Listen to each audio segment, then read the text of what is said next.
We never stay anywhere for long. Never? Doesn't that get lonely? Hey, welcome back to ScreenCrush. I'm Ryan Harriet, and this is all of the Easter eggs, references, and little things you might have missed in the Bad Batch, episode 13. Let's go. Now, on the surface, this episode might seem like an episode where nothing happens. No Jedi or Clone Saga or Empire, but actually, it's a very personal story that I think is going to be a pivot point for the entire series. Like in Season 3, we'll look back at this episode and say, yes, that's when it's all started to change. After the extremely dark dive into veterans issues from last week, it was really nice to get a straight-up adventure story as a palate cleanser, as the Bad Batch goes to Space Grease. I got chills, they're multiplying. Wrong Grease, I meant this Space Grease.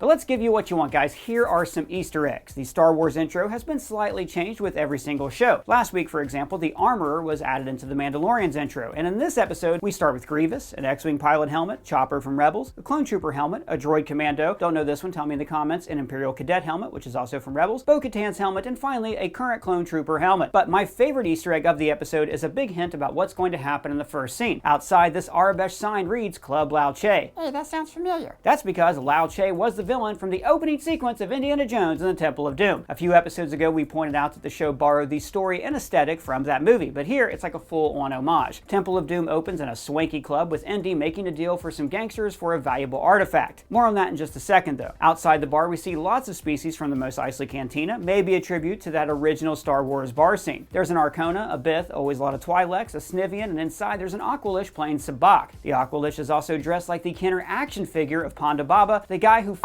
around and found out in A New Hope. And here the drink reads Uta Guta Rhodian Rum. Now, rum is a pretty classic Star Wars drink because it's very old in our universe, and Star Wars is all about taking ancient concepts like knights and repurposing them in a sci-fi setting. So, if this said Uta Guta Cider or Uta Guta Zima, it wouldn't quite be the same. Rhodian, of course, is the species of Greedo from A New Hope. But also, Uta Guta is widely accepted as the first words that Greedo actually says to Han. Uta Guta solo. And of course, we all know Greedo's classic final words. It's never, listen to me, never not funny. The rum is being served by a protocol droid and an astromech droid, a clear nod to 3PO and R2-D2, but also a reverse of their roles in Return of the Jedi, when R2 was but the server and 3PO was the interpreter. Hey, what's that stuff you keep drinking anyways? This is my daily dietary supplement called AG1. They're the sponsor of this video. AG1? Why, what's it do? Oh, it actually does a lot. So I've been drinking AG1 for a little over a year now. It's a nutritional drink with all the vitamins and minerals that I need throughout the day. It has 75 different ingredients, including vitamins, minerals, superfoods, probiotics, and adaptogens. And for me, I use it for two things. One, it gives me energy. Like a cup of coffee? No, this is more of a sustained energy throughout the entire day, which helps me stay focused. I get more done at work, so I'm not stressed about work, so I sleep better. It's just an all-around easy way to improve my daily life. Or what's the second thing you use it for? Oh, for exercise. For workout recovery, this is the best nutritional drink that I've ever used. I recover faster and the high magnesium cuts down on muscle soreness. And check this out, it's also very easy to use. You have one scoop, 8 ounces of water, shake, and that is all you need each day and every day. And I also like to add some of this vitamin D supplement, which helps support your immune system. Say, that is easy. It sure is. So, if you sign up with the link in the description, you get a free 1-year supply of the immune-supporting vitamin D3 plus K2 and 5 travel packs with your first purchase. Just click the link in the description to get started on your first purchase of AG1. Now back to what I was saying. And then we get the return of Wanda Sykes' Fee Genoa, who I've really grown to like. When she started off this season, we were made to think that she was an untrustworthy pirate, a rogue like Sid. But then we got that episode that was a nod to Indiana Jones and the Last Crusade, where she developed a fondness for Omega. Want to hear about the time I found the blade of Sakata Par? Yes! And in this episode, we see that Fee Genoa is not trying to make a profit from these artifacts. She really is like Indiana Jones. That belongs in a museum! In fact, this whole scene is lifted straight from the opening of Temple of Doom. They exchange artifacts with the bad guy across the table. The bad guy gives the hero poison, but unlike Indy, Fee is wise to the trick. Poison is not typically my drink. And then they use these assassin bugs to come after her. Now these look an awful lot like the cocoon. These are the same insects that Zam Wessel used in Attack of the Clones to try to kill Padme. Wait, what was that again? I don't remember that. Oh, you remember. Dooku hired Jango Fett to kill Padme, so he blew up a platform, and when that didn't work, he hired a shapeshifter to do it, and she used these bugs. But if she was a shapeshifter, why didn't she just pretend to be somebody Padme trusted and then kill her? Because then the Jedi would have sensed that she wasn't who she said she was. But couldn't they also sense 2 live bugs? And why not use a droid? Dude, can we talk about this this in another video? Jeez, but just asking, get off my back, man. I'm just curious. The movie came out before I was even born. All right, so in this case, Hunter is able to hear the bugs with his advanced senses, and that's something we don't get nearly enough of in this show. Hunter is Star Wars Daredevil. Hi, Daredevil. And he's also Star Wars Rambo, and not just because they look alike, but because he's also a war veteran who is dealing with trying to adapt to civilian life. Nothing is over! Nothing! You just don't turn it off!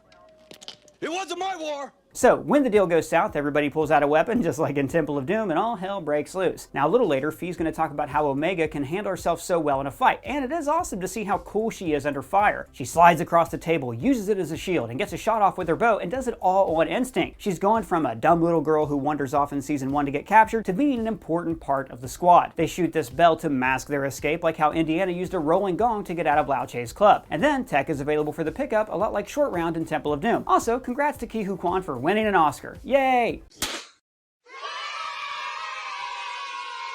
But first we see Tech playing a game of solitaire with Gonky, reminiscent of how Indy's getaway driver Jacques was fishing when Indy needed him for a rescue in Raiders of the Lost Ark. So in screenwriting, there's a term called saving the cat. It's when a character looks out for someone or something that's helpless just to be nice. And this immediately builds up sympathy for that character. In this case, it's Fee Genoa suddenly looking out for Omega's emotional well-being. Don't you think she should learn some other skills?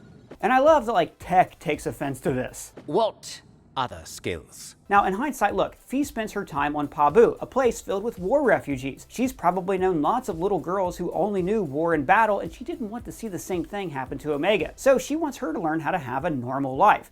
She needs friends. This is a theme that's been slowly building all season. Back in episode 1, Hunter wanted a big score so he could raise Omega someplace safe and normal. That's not the kind of life this kid deserves. And then the old man just gave Omega a toy because it was fun, and she had trouble with that concept. Then it's not treasure? It's a toy. Makes you happy. Omega has been so focused on missions and learning how to be with her new family that she hasn't had time to think about what she wants out of life, but more on that later on. So we've seen the Bad Batch becoming wary of Sid for a while, and a couple episodes ago they said straight up they were going to leave her after she left them stranded. Don't come back unless you scavenge something valuable. What makes you think we'd come back at all? But in this episode we find out that they're just ghosting her. Is there a ghosting happening? Is there a ghost on the loose? That's really cowardly, guys. I mean, she threatens to expose them. Remember our mutually beneficial arrangement. And notice how the glitch makes her voice lower and more sinister for a second. And how well we know one another. It's a subtle way of showing that the likable Sid that we knew is changing into something more sinister. But here's the thing. If you ghost Sid, of course she's gonna rat you out. You gotta make like a final deal with her, strike a bargain, something so she gets something out of you leaving. But this way, she'll just think that she has to cut her losses and sell you out just so she can make some kind of money off of you leaving. Although it is really hard to figure out the Bad Batch's legal status. So Rampart wanted to make sure their official status remained dead by killing Captain Wilco. I will. But then, Senator Chuchi was just walking Omega around the Senate building. Why do you care, child? Because I'm a clone too. But anyways, Fee takes him to her safe place, Space Grease. Apparently, there's a treasure trove of artifacts here that don't have much value except to the cultures they come from. And I think it's gonna take like one episode for the Empire to plunder this place, and half those artifacts are gonna end up in Luthen's shop on Coruscant. This is the second time I've had to reclaim my property from you. So this place is called the Archeum, which seems like a nod to the first Indiana Jones film, Raiders of the Lost Ark. But maybe it's also a nod to Noah's Ark. The Ark is where all land life on Earth was kept safe from flooding, which is what happens in this episode. Their leader's name is Shep, probably a play on Shepherd because he's the leader of his flock. And Omega finally makes a friend her own age, Liana. And Kevin Kiner's score shines once again as he really enhances this scenery with this idyllic symphony. Now, for a lot of this episode, I was pretty wary of this place, and of Fee Genoa, like it all seemed too good to be true. Yeah, I was thinking like are these people gonna eat people? Because it definitely seems like they eat people, right? Oh yeah, totally. I really got that vibe. That is called cannibalism, my dear children. But that's the thing. Just like the Bad Batch, we're conditioned to expect the worst to happen. We always think people are going to turn on each other, so emotionally, we're going through the same arc as the characters. We also meet our latest cute Star Wars creature, the Muñoz, otherwise known as Big-Eyed Monkeys that detect earthquakes. Now, all the monkeys walking around in this episode making kids laugh also made me think of Raiders of the Lost Ark. Where did this animal come from? Oh, and by the way, and check out this Star Wars grate. We've seen that Star Wars grate before.